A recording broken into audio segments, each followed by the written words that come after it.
Um, Here with Mr. Ferrantino, talking about bullying. So question number one is, Mr. Ferrantino, do you know how many kids go to this school? Yeah, there's 661 students here this year. Okay. Question number two.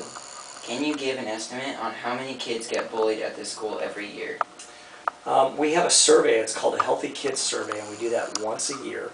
And the results just came out from last year, and last year indicated that there were 16 students that responded that they had been bullied at least once at this school.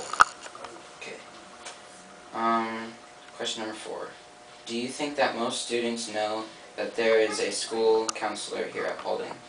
I think the majority of students know, and I think they also believe that at times they can talk to the principal or assistant principal, or they have a teacher they feel really close to, and they can go to the teacher and ask the teacher for guidance or direction as to what they need to do. Okay. Next question. Where should kids go if they need help for stopping a bully? Okay, so your friends are often good sources of information. Any staff member, the assistant principal, the principal, parents, pastors, family members, just any adult that's had some experience or that you might listen to as they give you some logical advice. Do you think that kids know that? Do you know that? Yeah. Okay, so if you know it, my guess is I think most kids know that. I don't think they always use that opportunity. They're afraid that if they say something, they're going to be considered a tattletale, or that the person that might be bullying them is going to come back at them and do something to them later on. So I think kids know where to get help. It's whether they'll seek it out or not. Okay. Why do you think that kids are afraid to step in and help their friend that is being bullied? Sometimes it's just because that bully has a lot of power because they've gotten away with it before. And I always talk to students that come in and share that they have a bullying situation. I need you to be strong. I need you to confront them.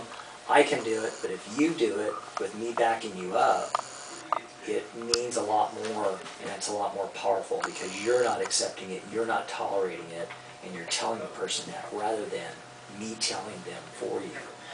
So I think that's the most powerful way that kids can affect changing that bullying situation. Okay. According to the Lucia School District, what are you required to do if you catch somebody bullying, discipline-wise? I'm supposed to investigate. I'm supposed to find out both sides of the story. So if you were to come in and tell me I'm being bullied by someone, I take down all your information. You're one side of the story. I need to give the person who's being accused of bullying an opportunity to answer to whatever they're being accused of, just like you would in a court of law if someone took you before a judge. So most of the time, the bully's not going to tell me the truth. Most of the time, the bully's going to say, I didn't do it, they're lying, or do you know that they did this to me? That happens a lot. So then it becomes the necessity to try to find a witness or to try to determine which story has more truth behind it. So if I get a student who's an A student, never had any discipline problems, and they're telling me some bully who's got C's, D's, and F's, who has a behavior history of doing this, is bullying them, and the bully says, I'm not doing it, and the kid says, yes, they are, who am I going to trust?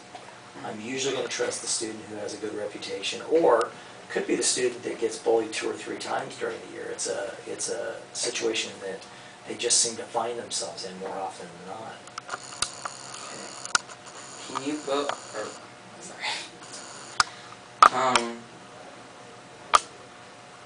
over the years of you being a principal, estimate how many kids have you suspended for bullying? Wow. Okay, I've been doing assistant principal and principal for 24 years now, and a lot. I know it's probably in the hundreds, and that's not very much. If you divide 24 into 200, you're talking about 10 cases a year, and I think we deal with 1 to 2 or 3 cases every week. Although that's not a lot, it's the student that comes in and says, so-and-so's talking about me. That's bullying in our opinion. It's something that you're saying that's causing someone else to feel self-conscious, not want to come to school, not want to be in class with that person, and it needs to be addressed. That's minor. and that's usually easy to fix, but that counts. The physical stuff, the really difficult stuff, I'd say probably less than 50, the really, really hard ones.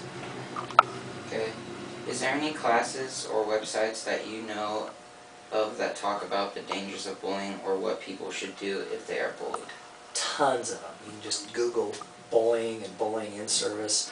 Our district puts us through, usually once every other year, we have some kind of an in-service on bullying, and we couple that with law enforcement coming in and telling us all the latest things that are happening out there. We have our district's attorneys come in and talk to us about what their interpretation of the laws are and if there's been any changes in the laws. Bullying is very high profile right now because we've had some big, big cases in the state of California that have resulted in suicides or students being killed. And so it's really a big topic in the state of California right now. Okay. Do you think that bullying is a small problem or a big problem at Paulding Middle School, and why? I think it's a small problem in comparison to last year or other years or other schools I've worked in. It's still here. We deal with it. We deal with it less than we have in the past, and I think it's less of a problem this year than it has been because we have two great groups of kids, 7th and 8th graders. A lot of the students just don't put up with it when they see it. So there's a tremendous amount of peer pressure. There's some really good positive leaders on our campus, and so all of that helps us. We can only deal with what we see or what is brought to us. You guys see a lot more out there on a daily basis. Okay, thank you for your time and cooperation. This has been an interview with Mr. Ferrantino, Principal of Paulding Middle School.